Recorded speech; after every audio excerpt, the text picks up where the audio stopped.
everybody. It's Jennifer Seven with Seven Company Weight Loss and Wellness Center, and welcome to our topic today, which is about stress and how stress can affect your weight loss.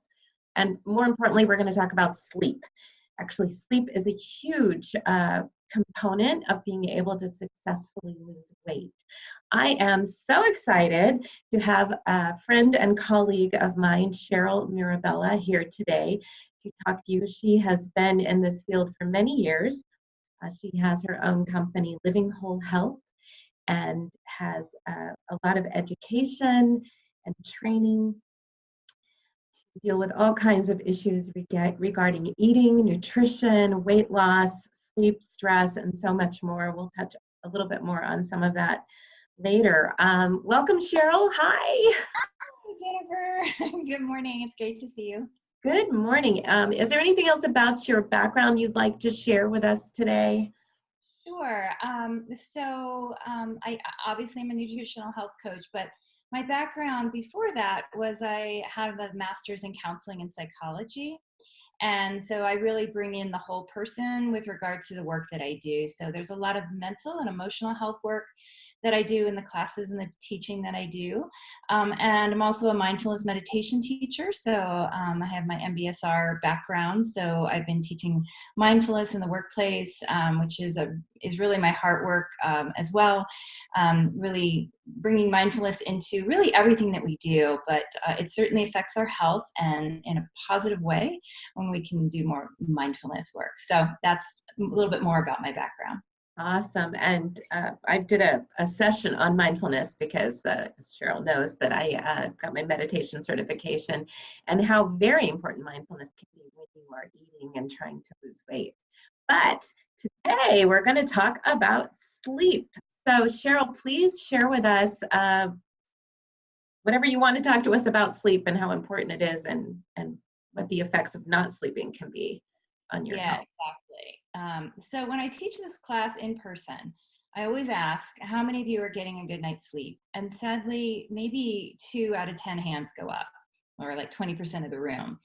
And it's shocking and scary because sleep is so critical to every system in our body. And lately I've been kind of geeking out a little bit on brain health. And there's a strong correlation between brain health with regards to memory, Alzheimer's, dementia, and things like that. We're also seeing a correlation between not getting enough sleep because during the hours of when we're really in those deep sleep, it's almost like our brain is getting cleaned, washed out of some of those plaques and things that are damaging. So that's a real important piece right now. A lot of people are looking at brain health, and since we have kind of an epidemic of brain health issues. But with regards to weight loss, it's also really important too. So can I interrupt for just one second? So could you start with just defining what is a good night's sleep? Sure, absolutely. So it is going to be a little bit different for everyone. But generally speaking, and just I think in general, it's just the 7 to 9 hours is the minimum that most people need. So you will find those people who say, I do great with 5 hours. But over time, that's probably not really true. That one can push through for a certain period of time, and but it catches up to you. And the thing is, there's no such thing as really catching up on our sleep. So we think, oh, I'll catch up on the weekend, but we really can't. So getting a good night's sleep now, and there are certain hours actually that are better. So I often tell my clients, if you're just in a really tough state, you're working really long hours and you have a long commute and you have kids to take care of, and maybe you're getting a graduate degree, so sleep is really challenging. That at the very least, if you're going to cut your hours short, get to bed earlier. Like try to get to bed between 10 and in the hours between 10 and midnight are super important to be sleeping. Okay. So try to get to bed by 10. And if you have to get up earlier, in the morning, cut your sleep short earlier. So get up an hour earlier in the morning. Okay. That's a better choice because our body's on a 24-hour circadian rhythm, and certain things kick in at certain hours. And so it's really important in that 10 to midnight stage where our T cells for our immune system are being produced, and our digestion is beginning to happen, and all of our hormones are being regulated at certain hours throughout the night. So when we kind of stay up really late and don't get to bed till after midnight, our digestion is off, our hormones that regulate our appetite are off, all kinds of things. So start getting dysregulated. Okay.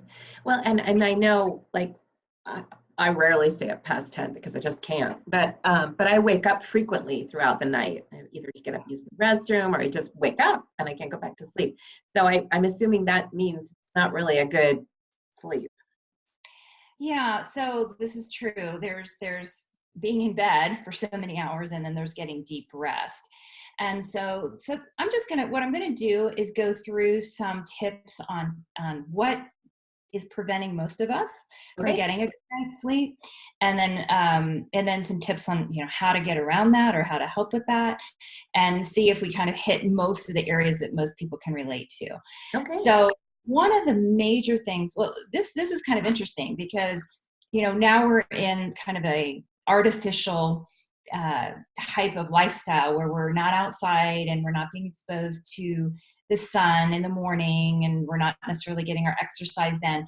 But actually, that's one of the most important things you can do, is simply to get outside for 10 minutes in the morning and expose your eyes without sunglasses to some sunlight, because that starts your 24-hour circadian rhythm clock getting set correctly. So even if you can just go out for just 10 minutes and just go for a little walk around the block before you get into an office where you have artificial lighting, and or if you can do that at lunchtime. But if you can get into the daylight and get into the sunlight, even if it's an overcast day, it's still light that's hitting your eyes. So that is part of that circadian rhythm process that happens. So it kind of really starts the night before and getting to bed so that you can get up early enough to do that. And that's just so funny that you should say that, because it makes me think of when you travel and the time zones are all different, that like the best thing to do is not just get there and go to sleep, but get up, get the sunshine, and then it helps you. You can kind of make it through the day and you reset onto the new schedule a little quicker. That's right. So, so I always say to people that the sleep, actually, a good night's sleep, starts the night before, or a good day starts the night before. So some of the things that get in the way of a good night's sleep are, well, what do you think one of the number one things these days that is keeping all of us up too late at night? Alcohol or TV? Yeah, so those are definitely on the list, but actually our technology is really robbing us of a good night's sleep. And there's a couple reasons why. Well, first of all, the technology is very addictive. So, when we're looking at our screens, when we're looking on our computers or our phones or our tablets, that's a kind of a dopamine hit to our brain. It makes us like happy and excited, and even if it's bad news, it's like our brain loves information, right? It gets all excited, and you don't want to be getting excited before bed. You want to be calm and you want quiet. And so if you're on and you're getting news, even if someone's liking a picture on Facebook, it's still your brain's like going ding, ding, ding, ding. So it's kind of waking it up when you should be quieting it down. So you're getting the dopamine receptor sites of your brain all excited. The other really important part of that is that you're also exposing your eyes to the blue light that's being emitted from these screens. And that blue light interferes with the production of a very important hormone. Do you happen to know what that hormone is? Putting you on the spot here, Jennifer. I don't, but I'm so interested in what you're saying, because I hear that, oh, the blue lights are not good. I think I know. So it's melatonin. So okay, that makes sense. Yeah. Yeah. So our body produces melatonin naturally, and melatonin is a really important hormone to help us get into a deeper sort of sleep. But even more important than that, melatonin is an immune-enhancing, immune modulator hormone. So it does far more than just help us sleep.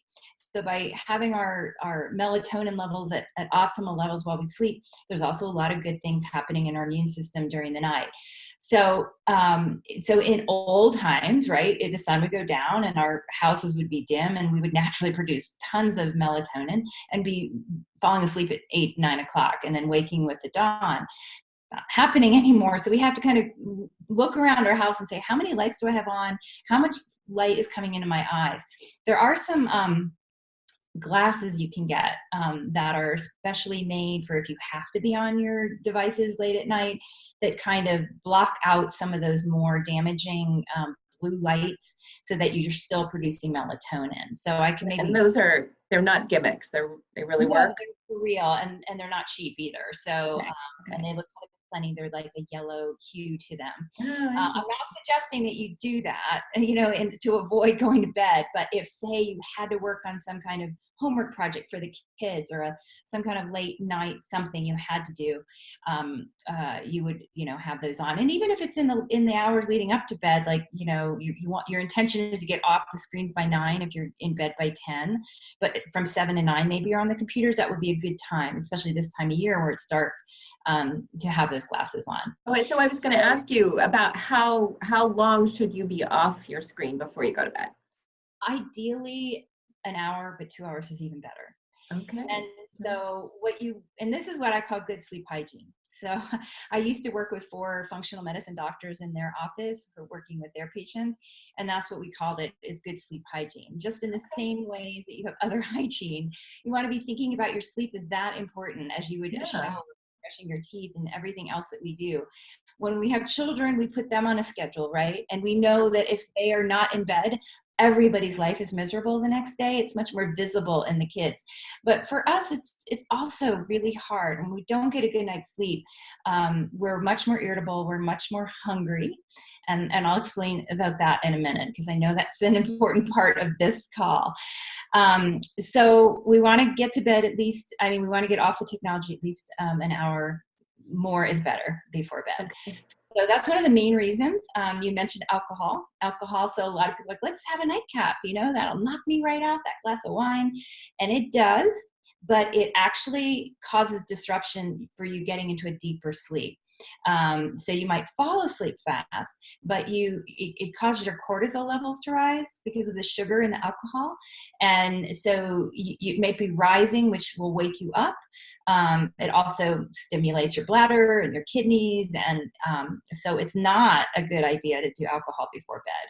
So if you want to have alcohol in small amounts, maybe with your meal, because it's always better to have alcohol actually on a full stomach anyway. So yeah. So Okay. alcohol is another thing. Another thing is actually when we go to sleep in our bedroom, to make sure the room is absolutely dark. So we have so many, again, devices that are plugged in and blinking, and outside light and night lights and all of these things. People fall asleep with their TV on in their room, and I've had clients say, well, my eyes are closed, isn't that enough? But the light filters through our eyelids. They're not, completely blackened, right? So, and any amount of that light does not allow us to drop into that deeper restorative sleep. So you want absolutely dark. So if you have outside lights, get room darkening shades. If you can't control the light in your environment, just get a little silk eye mask and put that on. Because a lot of times people have partners that need a night light, or they need, they're reading or something. And, so just put on a little eye mask. I always travel with one. And then the other aspect is noise, right? So noise, because we have sleep cycles. So throughout the night, we have different sleep cycles. So what happens is sometimes when we're in the higher sleep cycle, we'll wake up. That's when we wake up. So if we're uncomfortable in our bed, if we're not warm enough, if we're too cold, too hot, if we have to go to the bathroom, if there's a slight noise outside, then we'll wake up. What we want to do is get into a deeper sleep and stay there. So alcohol is going to pick us up. Noise is going to pick us up. Worry is going to have us, our busy minds will maybe wake us up. So what we want to do is make sure that our room is comfortable, quiet, dark. So I mentioned the darkening. So earplugs or white noise can help with, noise that if it's an airport or dogs barking or trashmen that come early or whatever it might be. Now, obviously, if you have little babies at home and you're listening for them, we're not going to have earplugs in, right? But if if that's the only reason, everybody else can put the earplugs in if they need to, or have a little white noise machine. It kind of creates an ambient. I have a white noise machine and I love it. And actually, someone just gave me it's a little sound machine where you can play different sounds. I don't know what you think about the ocean or the little river flowing. Is that good, or stick with white noise? I mean, I kind of steer people away from any water sounds at bedtime. Oh yeah, make you wake up. The water, the dripping. Yeah. So, gotcha. So, I mean, everyone's different, but for me, if I hear water running, I'm going to be running to the bathroom. That's so true. That's a really great point.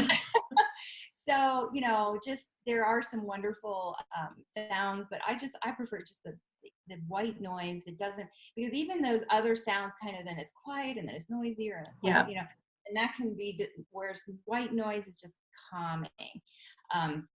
And so, even a fan might have white noise for you, but these little white noise machines you can get at Walmart. They're very inexpensive. I actually have professional ones that I kind of like, that little bit more steady noise, but any of those are good. Okay.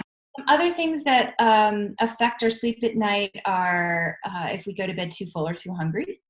So we want to stop eating. Again, so many hours before bed, right? For weight loss, for just so that we don't get indigestion.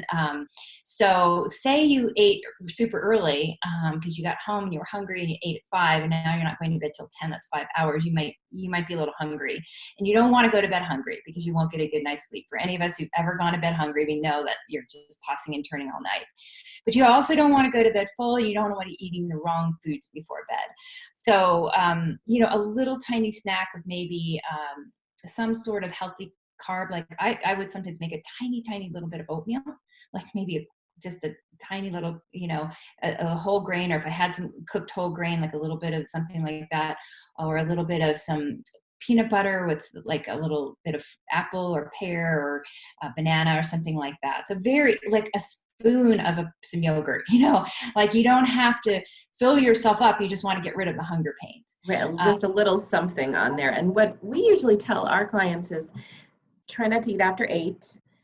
And a lot of our clients are on this low carb program, but they can have a protein snack before they go to bed. There's a whole variety of things, but just like you said, a snack before bed so that they're not starving. Something very, very tiny, just so that, and it doesn't take much to get rid of the hunger pains, right? But you also, like you said, if you're going to bed at 10, don't eat past 8. Even earlier probably is better, right? But a lot of people go home till 7 by the time, so we understand, working in the DC metro area, it can be intense. Traffic, exactly. But I'm sure you're also telling them to have that be one of the smallest meals, right? So they eat more earlier. Well, I don't know. On this specific protocol, it's all very calculated, so they know what they can have. Okay. So also be careful what you eat, and of course you're guiding them in that direction, but nothing really spicy, nothing too heavy, anything that's going to aggravate you once you go to bed. So that can affect you. Okay, so caffeine, right? So everyone is different with regards to their sensitivity. I've heard people say, I can take a double shot of espresso and go right to sleep. But if you gave me a cup of decaf at like 2 o'clock, that would keep me awake. Wow. So, and that's a genetic thing, actually, that different people have different, like, I don't know if you've taken any genetic tests, but, on 23andMe, when I took it, it told me that I'm a slow caffeine a detoxer. So it takes my body longer than most to get rid of the caffeine in my system. And so I'm really careful about caffeine, and if I would not have it past noon, because it takes on average 8 hours to clear your system. But for me, double that. Yeah. So, and here's the other thing about caffeine is it actually is also a bladder irritant. So you can have a cup of coffee in the morning, and it could have you up at night going, so try that out. So I always tell my clients, they were like, are you kidding me? I had 1 cup of coffee at 8 a.m. or 7 a.m. How is that affecting my sleep at night? I'm like, it actually irritates, it's a bit of a bladder irritant. And so it can make your bladder a little bit more susceptible to needing to get up at night. Oh, that's so interesting. That's really, I mean, I knew that. I try not to drink coffee after 2 for sure. But you do notice that when I have a cup of coffee, then I'm usually heading to the Yeah, restroom not too long afterwards, and let's not forget, caffeine is in tea, just our regular tea you right? might get out at lunch. The black tea, the green tea, all of them will activate your bladder. And what else activates our bladder is just hydration, right? So just try to be sure you're hydrating early in the day, especially in the winter. So we sometimes don't drink enough during the day, and our thirst response will kick in at night, and we'll try to make up for it at night, and we'll be drinking a lot of water right before bed. Okay.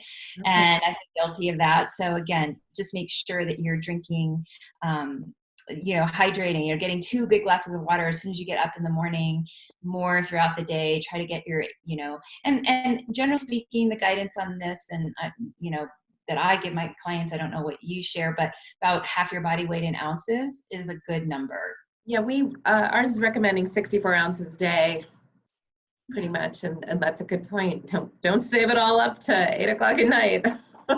And here's the other thing that some people don't realize is that as we age, we actually lose the thirst response. So, Really? Huh. yeah.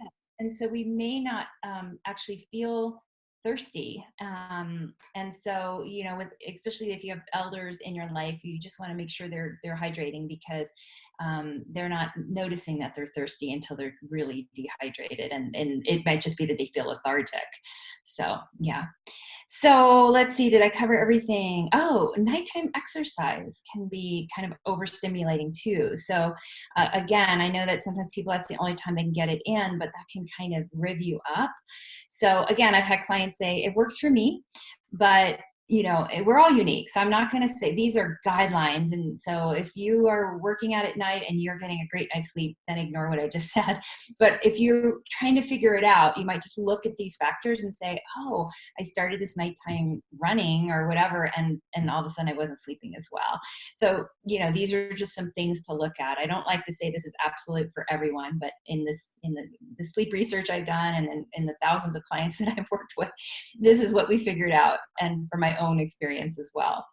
I think I don't know that I mentioned when I talked about the actual bedroom sleeping temperature, I mentioned too hot or too cold, but we actually sleep better with a cooler room.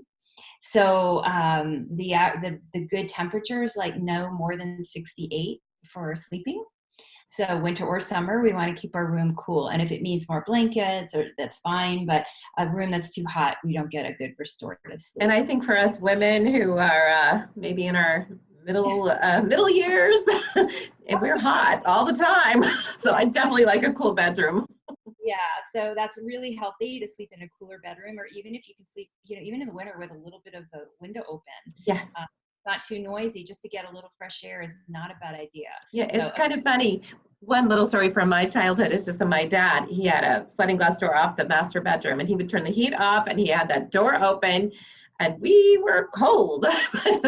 Well, we had lots of blankets. But I grew up with that, so I really am used to that and prefer that cool air. Yeah, and it's you don't want it too cold or too hot, because we've all been where we're too cold, like camping or something, and you're like, Can't sleep, right? Because you're too cold. Right?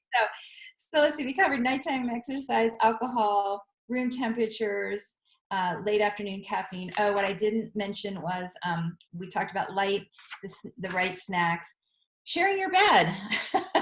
So sometimes, we're sleeping with someone who's more restless, or snoring and that sort of thing. And again, that's where we need to protect ourselves with the eye mask or the ears, and, whatever you need to do, and there are people who sleep in separate beds, for that reason. And there's no shame in that. If you're really not getting a good night's sleep with your partner, to have your time together, but to maybe sleep in separate rooms. And I'm not necessarily advocating for one or the other. I'm just saying that sleep is important. And, if your partner is a heavy snorer and that's keeping you awake because you're a light sleeper, that's something you have to negotiate. So, Yeah, sure. yeah. So the biggest other thing that I think I hear from most of my clients is worry, right? So, busy mind, they're worrying, they're kind of running the hamster wheel in their mind all night, solving problems and such. And this may sound super simplistic, but I'm going to make some recommendations on how to deal with the busy mind. So number one, and I kind of laugh because I've done this myself, and I just kind of laugh at what comes out on the paper. But if you're noticing that your mind is racing at bedtime, just write down the things that are on your mind. That, like, it might just be something you want to be sure you don't forget. Like, I'm really good with a calendar system. For me, everything goes in a calendar, even if it's something simple like change your oil or whatever. So that has been super helpful for me to just put everything in a calendar. But if something suddenly pops in, oh, I got that recall in my car, and now, like, oh, I need to handle that, and you're in bed, just jump up, write it down, like have a little something by your bedside and write down anything that you're thinking about, not solving it in that moment, but just so that's out of your brain, so it's just kind of brain dumping. So if you get in the habit, like I get in the habit of trying to do that at the end of my workday, just like, what are the things that are coming up tomorrow? What do I need to worry about? Me too. Just get it out there, whether you put it as a calendar alert or a reminder or just a list that you need to look at, and you'll deal with it then. You're not going to do. And I've gotten, so I use the Notes app on my phone, and that really helps me. It's like, just, okay, because your phone's almost always with you. I just make a little Notes app, and then it's like, okay, it's there, and I know where to go. I knew I needed to do something, but what was it? Yeah, and I laugh because I've been like, busy mind, and then I write it down. It's like, change the oil in the car, really? Like that's So, I mean, I laugh because sometimes it's the smallest thing that's actually up there. Like, what do I have to remember? What was it I was trying to do? Mm-hmm. So just do a little brain dump before bed. The other things that are super helpful is, again, kind of the nighttime routine. So as we quieting things down, dim the lights, soft music. You might use, I'm noticing you have a aromatherapy thing behind you there. Yeah, my diffuser. Diffuser, I have aromatherapy thing. So you could get essential oils and diffuse that in your environment of lavender or other relaxing oils like that. The lavender is a really good one. And there's some nice combination oils that might say peace or sleepy time or something like that.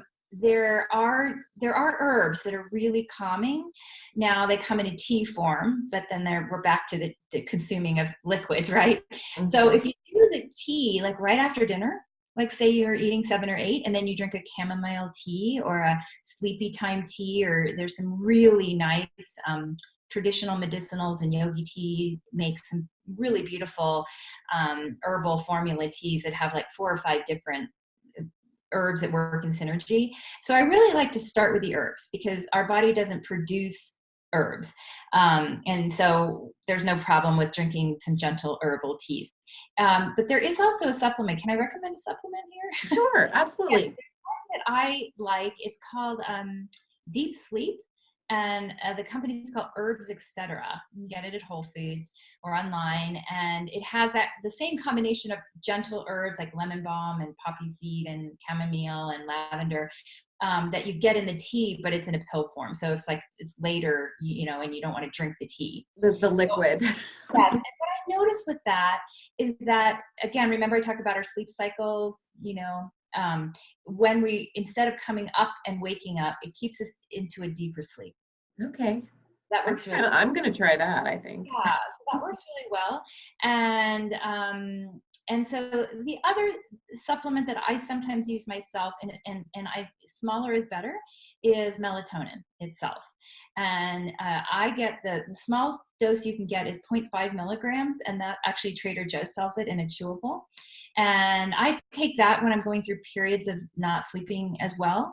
And, I could go on and off of it as I need it, or if I'm traveling, adjusting to time zone or something, or in a strange environment, usually I'll take it with me.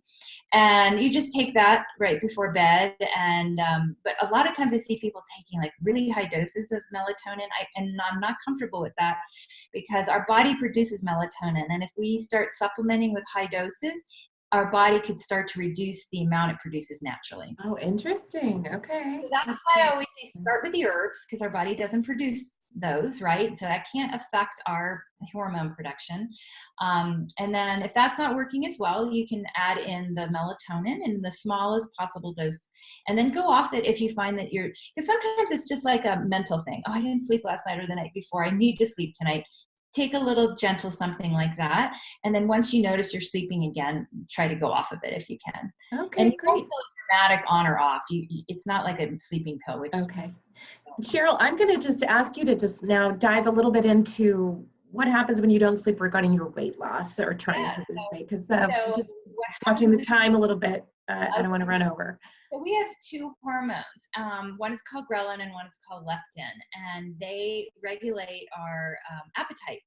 And so if we don't get a good night's sleep, which one is it? I always get them confused. Ghrelin is the hormone that is responsible for increasing our appetite, and leptin is the one that says we're full. And when we don't get a good night's sleep, they're dysregulated. So you could get up and you're like eating breakfast, but then like you're still like wanting to eat and wanting to. It's almost like the light doesn't come.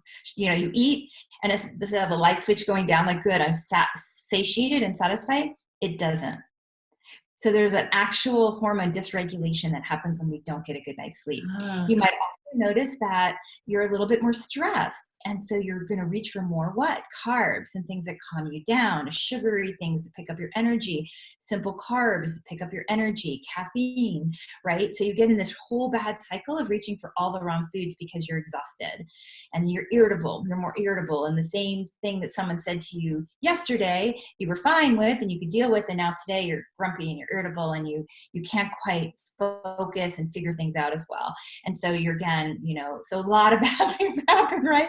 We're more grumpy, we're more irritable, we're reaching for foods to both calm us emotionally and fill us up because we're not, that's dysregulated. And that's a real thing. So those are some of the things that really affect our ability, because if we're irritable and grouchy, we're going to reach for the wrong foods, right? And if we're not feeling full, we're going to continually reach until we're full. And we may not ever get to that satiating point. Because the hormones are just messed up. Correct. Interesting. Yeah. Now, would that cause you to wake up hungry? I'm not maybe, but I don't know for sure. Okay. But the point of it is that when you do eat, you're not feeling that fullness. Correct. So the body's like looking for more and then you overeat. Correct. Okay. So normally when we eat, we have a hormone that then switches off and says, okay, I'm full. I've eaten something. And then you're good for a number of hours, right? Until you eat again. But when you have not slept, those hormones are not doing what they're supposed to do. And that was fascinating when I learned that. I'm like, that makes so much sense, because I know when I don't get a good night's sleep, I'm kind of like blindly reaching for the wrong things. Something to just help you get going. Yes, help you get going and just to make you feel better, because you just don't really feel great when you're around. There's nothing worse than a bad night's sleep, because the next day you're just dragging and you can't focus, and you're not clear-headed and you're not making good decisions. And if you're pumping out more cortisol because you're more stressed, and if you're pumping out more cortisol, the stress hormone, then you're going to need more glucose, right? Because that's telling your body to run from danger. And so your body's dumping more glucose into your system. And that's going to make you crave what? More sugar, more simple carbs. So it's really counterproductive for the program that you're on, right? Your membership is on. It's going to make it much harder to do a good job.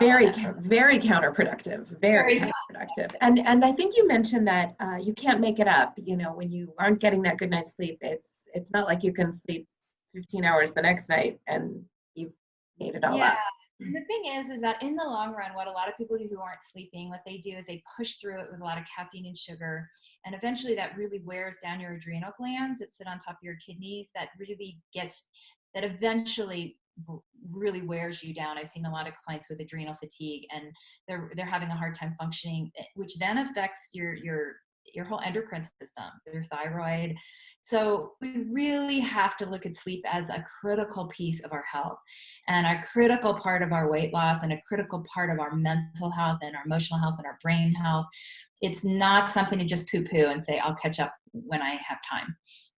It's a priority. And I don't know about you, but especially when I'm trying to take care of my overall health, if I don't get a good night's sleep, the idea of getting up and taking a walk, going to exercise, preparing healthy food, shopping for it, cleaning up all the things that it takes to be a healthier person takes more energy. Now we have more energy when we're doing all those things, right? But if we aren't getting good night's sleep, the next day all of those things are 10 times harder. Right. That makes so much sense. Yes, you're just trying to make it through the day. Mhm. Yeah. Right. So do we have any more time? Because there's one or two other tips that I had about. Go for it. We got another minute or two, a couple minutes. So we both mentioned mindfulness, and which includes meditation. So there's some wonderful that is very, very helpful, is to begin a meditation practice to quiet your mind throughout the day. And you can also do that meditation practice at night before bed. There's also a wonderful app that I absolutely love. It's called Insight Timer, Yes. and it has, I don't know what, 30,000 free guided meditations in there.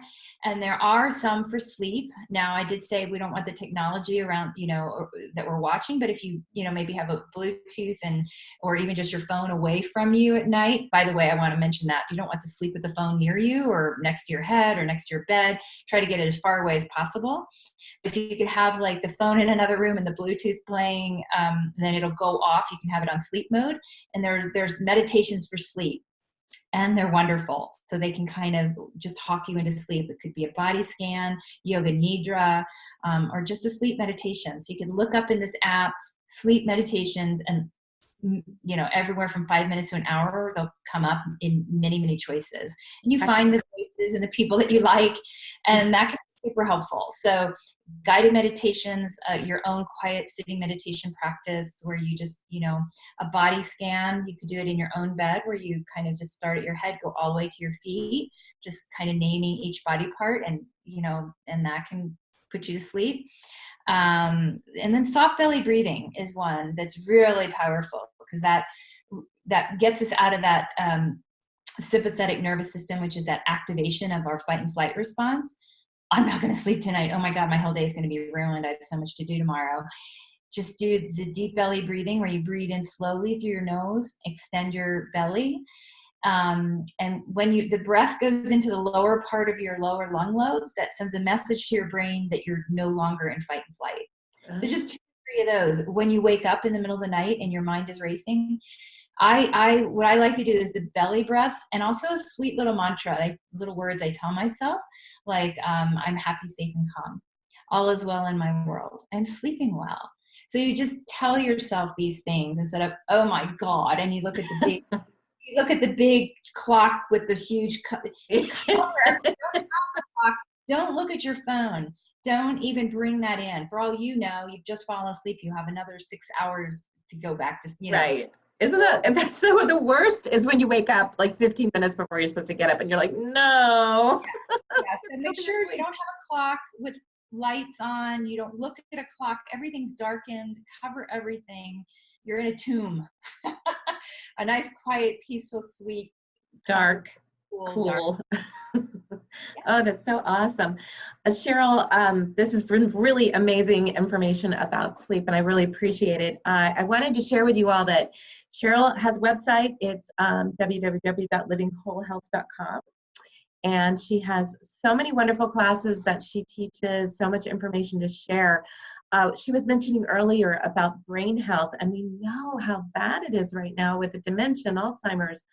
So to learn how to eat better for your brain. Anything else you want to share about that class, Cheryl? So I have that coming up. I also have a class coming up on food as medicine for mental health, so for anxiety and depression. Okay. Yep, I have a cleanse that's kicking off in January. So I have a lot of different things going on, but I have a lot of things, especially around mindfulness, mental health, brain health, but using food for those sorts of things. So yeah, so you can just go to my website, like you mentioned, livingwholehealth.com. I also active on Facebook. I have my Facebook page is also Living Whole Health, and you can see the different classes that I offer. They're all via this platform, Zoom. Since I'm living out west nowadays, out in the great mountain west of Utah. So yeah. That's so awesome. And she's got a class on reducing inflammation, which I know is so important for so many people nowadays. A lot of just wonderful, wonderful things that you can learn. And gosh, I'm just so appreciative because this has been amazing. And I'm going to try out a bunch of these tips. I think the silk mask would definitely be a good one for me. Too much light in my room, and trying to avoid looking at that phone in the middle of the night when I wake up, which I do sometimes. And then you're off in phone land. Yeah, It is addictive. So our part of our brain that likes, happy, feel good chemicals, gets lit up. So it's no wonder we're all reaching for it. I actually teach a class in digital detox. Oh, wow. Well, that's one. That's a good one. Well, thank you Yeah, again so much for sharing all this information. And hopefully we'll have you back on. We've got so many more topics we could cover.